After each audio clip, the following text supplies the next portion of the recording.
Hai guys, kembali lagi dengan gue di channel Viral Sosmed. Kali ini kita bakal bahas sesuatu yang lagi viral banget, yang mungkin kalian juga sering dengar suaranya di jalan, di acara hajatan, atau di mana aja.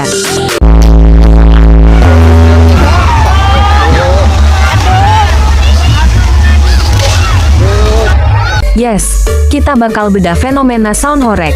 Pasti banyak yang penasaran, kenapa sih namanya sound horeg? Atau kenapa suaranya bisa se-ekstrim itu?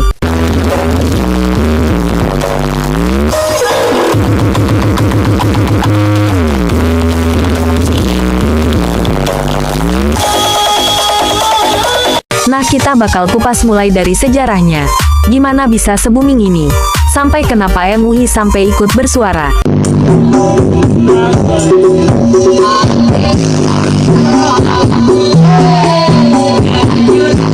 Awal mula sound horeg. Sound horeg itu bukan tiba-tiba muncul. Asalnya dari hobi dan kompetisi di kalangan para perakit sound system rumahan, terutama di daerah-daerah Jawa Timur seperti Malang, Jember, dan sekitarnya.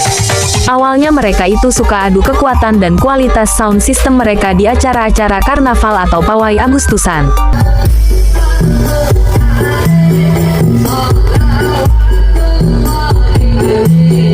Mereka cuma pakai speaker biasa, tapi lama-kelamaan muncul ide buat bikin sesuatu yang beda, yang lebih nendang.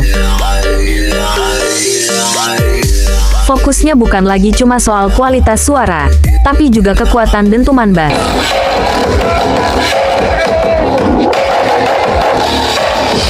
Mereka berlomba-lomba siapa yang bisa bikin getaran paling kuat, yang bisa bikin kaca rumah pecah, atau bahkan sampai genteng rumah pada runtuh berjatuhan.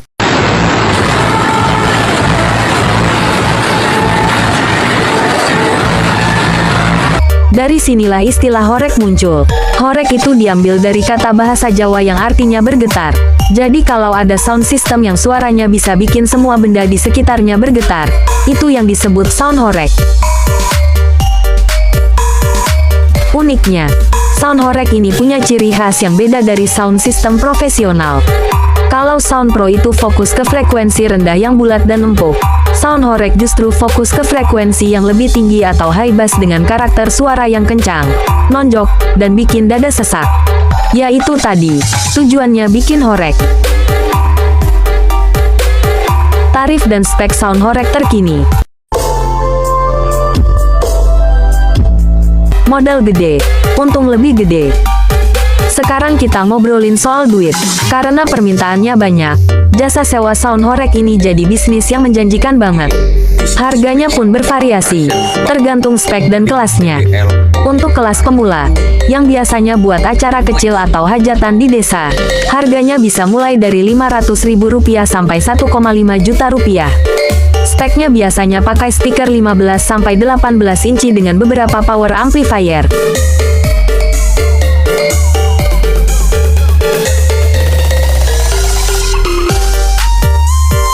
Naik lagi ke kelas menengah, yang buat acara karnaval atau event yang lebih besar.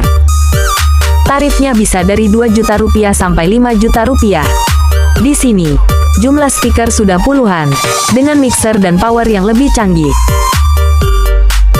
Nah, yang paling gokil itu kelas sultan atau kelas kompetisi. Ini yang speknya bener-bener gila-gilaan. Bahkan ada yang sampai puluhan ribu watt. Speaker yang dipakai bisa sampai 30 inci dengan tumpukan power amplifier yang tingginya kayak lemari.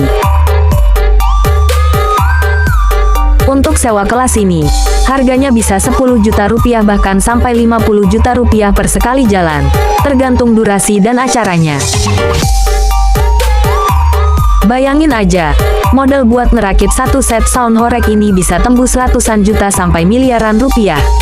Tapi karena permintaannya tinggi dan setiap event selalu ramai, keuntungan yang didapat juga nggak main-main. Sound horeg dan MUI. Kenapa bisa diharamkan? Sampai di sini, mungkin kalian bertanya-tanya, kenapa si MUI sampai turun tangan dan mengeluarkan fatwa soal sound horeg ini? Pada dasarnya MUI nggak langsung mengharamkan sound sistemnya. Yang jadi masalah adalah dampak negatif dari penggunaan sound horeg yang berlebihan. Berikut beberapa alasannya. Gangguan sosial. Suara sound horeg yang terlalu keras seringkali mengganggu ketenangan masyarakat, terutama di area pemukiman. Banyak laporan dari warga yang mengeluh sulit tidur, bayi rewel, bahkan ada yang merasa terganggu saat beribadah. Kerusakan fisik. Getaran yang dihasilkan sound horeg bisa merusak fasilitas umum, seperti jendela kaca, genteng, atau bahkan struktur bangunan yang rapuh. Potensi kriminalitas. Beberapa event yang menggunakan sound horeg seringkali diwarnai dengan keributan, mabuk-mabukan, bahkan perkelahian. Alunan musik dengan dentuman keras ini dianggap bisa memicu emosi yang gak terkontrol. Intinya, MUI mengharamkan penggunaan sound system yang menimbulkan mudarat atau kerusakan dan kerugian. Jadi bukan sound systemnya yang haram, tapi penggunaannya yang berlebihan dan merusak. Itu yang nggak boleh.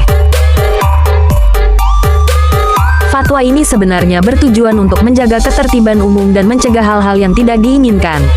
Ini jadi pelajaran penting buat para pengguna sound horeg, bahwa hobi itu boleh, tapi jangan sampai mengganggu hak orang lain. Masa depan sound horeg. Antara hobi dan regulasi. Sekarang sound horeg itu udah jadi bagian dari budaya di beberapa daerah. Ada yang bangga banget sama sound sistemnya, dan mereka punya komunitas yang solid.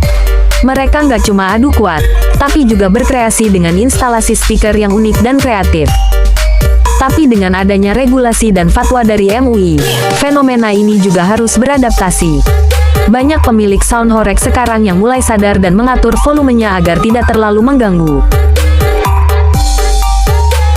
Ada juga yang mulai fokus ke acara-acara yang lokasinya jauh dari pemukiman, seperti di lapangan terbuka. Sound horeg itu bukti dari kreativitas anak bangsa.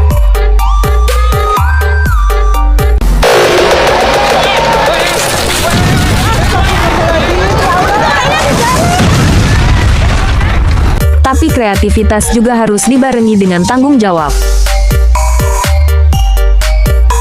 Jadi gimana menurut kalian? Apa kalian pernah punya pengalaman sama sound horeg? Atau malah sound horeg ini sering mampir di dekat rumah kalian? Coba ceritain di kolom komentar. Sampai jumpa di video selanjutnya.